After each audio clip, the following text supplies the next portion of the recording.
Back in 2001, a low-budget film called The Fast and the Furious was released onto a mostly indifferent public. It wasn't a sequel or a remake to either the 1939 mystery comedy film directed by Busby Berkeley, nor was it a sequel to the 1955 American film noir starring John Ireland and Dorothy Malone.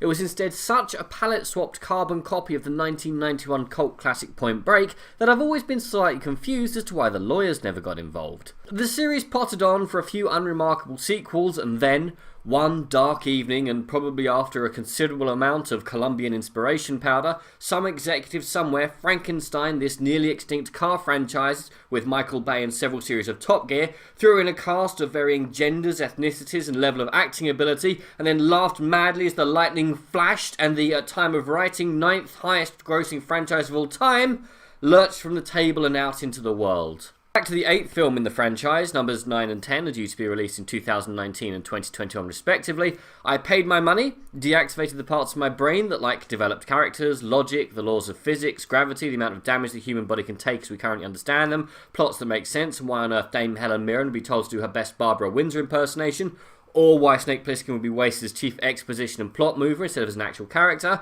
And so, hyped on Coke and popcorn, I was slightly bored. Let's start with the big issues. All of the big wow moments in this film were spoiled in the trailers, meaning that when I did see them, I was waiting to see what else the film had up its sleeve instead of enjoying the carnage on screen. According to insurance company InsureTheGap.com, the damage done on screen through the stunts of the franchise would total more than $514 million across the first 7 films. And when the film does have a fun car chase shot so competently that at times I could almost tell what was happening, the film would then slow down for a dialogue scene, giving the audiences time to catch their breath, which sadly also means that we can start thinking, at which point this film falls apart. This franchise works best when the audience is so drunk on spectacle and sugar highs that they can't question almost every aspect of the film and leave with a good feeling, and that just doesn't happen here. It also doesn't help that I could have removed every car chase and race out of this car racing franchise and it wouldn't have impacted the film in the slightest. It would have trimmed the runtime down from 136 minutes to maybe 120, but that's no great loss. Mind you, I did like the fight scenes and laughed more at the frankly ridiculous dialogue and character moments than I have in some comedies,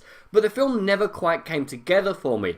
It felt like a spy film with a few chases in, rather than a car racing franchise. Speaking of which, Charlize Theron plays an amazing villain in Cypher, a computer hacker who can do everything with computers that scriptwriters from 1994 thought that you could do with computers. She's cool, calm, collected, and is probably the best villain James Bond has never fought. She's completely wrong for this franchise, but she's a really good villain in her own right. Is Furious 8 a good film? Not really. It has too many slow moments, trying to develop characters that we don't really care about who spout terrible dialogue while struggling to act. Its stunts have been seen too many times in trailers to be impressive, and even then, this franchise has done it better. It's too long, and despite a budget of $250 million, feels like it somehow needed more money. Just skip it and watch Fast and Furious 7 again, because that's just a better example of this franchise. But what did you guys think, and what's your favourite car chase in film? Comment below, let me know. I'm Daniel, this has been A Dunking. If you've enjoyed this video, please like, share and subscribe.